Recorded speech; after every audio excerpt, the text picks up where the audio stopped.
Greetings and salutations. Welcome to another episode of 365 Days of Gaming. I appreciate you taking out time to check out this video. Like, comment, share, subscribe. Everything the things tells you to do right there. Appreciate you in advance. Now, a lot of these games, obviously, I played, purchased, and added them to my collection for whatever time frame that they lasted. But some games I only played the demo with, which is why I kind of wanted to go through that list of like demo disc legends. So this game, I never purchased the actual game for this. I'd end up playing it at somebody's house and was like, nah, demo gave me exactly what I needed. Not to say that this is a bad game, but I'm just saying for me personally, this is my personal experience with this game. And I'm talking about Syphon Filter. So obviously we're still on pace with the PlayStation classics, right? And Syphon Filter, to give you a little background, you play Gabriel Logan, and this game was like, Metal Gear hit, and it was that game, right? There's nothing like Metal Gear Solid. When it came out, it made that type of impact that it made. It spawned all of the sequels for the series. It's a legendary game. Obviously, it's a greatest hits, but there has to be more of those, right? Everything's a copycat thing. So when that game comes out, it does well. Obviously, people want to make something like it. And I'm not saying that Syphon Filter was trying to copy Metal Gear Solid in the sense of like they wanted to make their cinematic storytelling experience, but making a game about a special agent going around stopping these different terrorists, and you gotta shoot your way out. There's never a way to use like diplomacy or anything like that.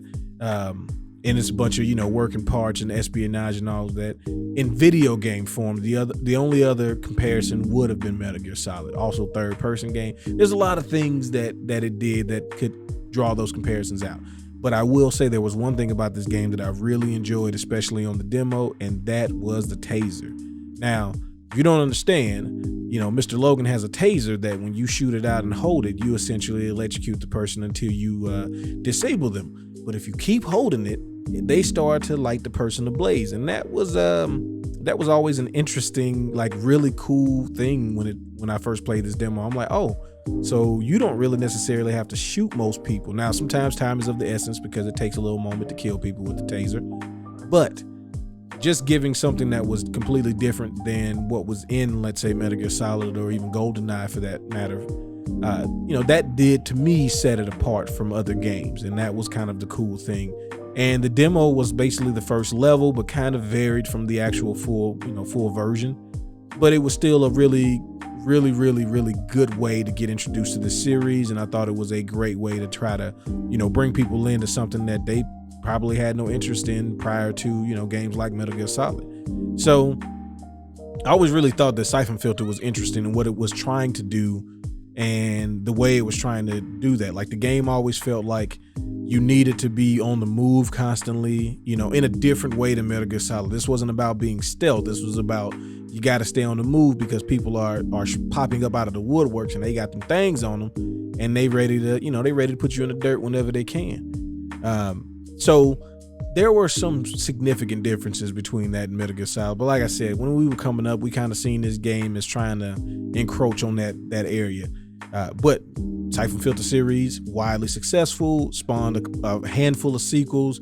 At some point, though, Sony kind of gave up on it. I'm not sure if it was sales or what have you, but eventually, they don't really do the Syphon Filter thing anymore.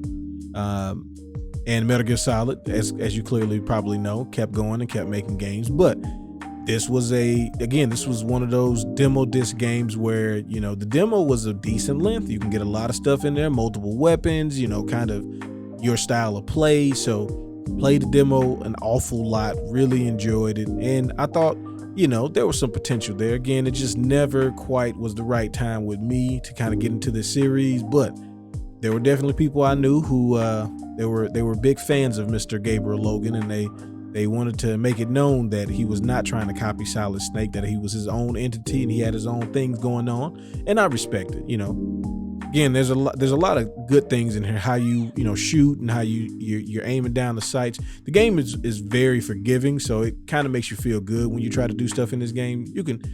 Most people can make those shots look good. Maybe not me so much, but there are people who can. And I always thought that this game did a really good job of that, of making you look and feel cool. But again, I was just on the demo. So if you had actually played the full game and you can give me a little more insight as to how good it really was. I'd certainly like to hear your feedbacks. But I did want to shout it out because I always seen it on the greatest hits list. I understood how successful it was, but the demo was enough for me. Gave me exactly what I needed without giving me too much and kind of putting me off on it. So I had to still give it props for even being that good of a demo.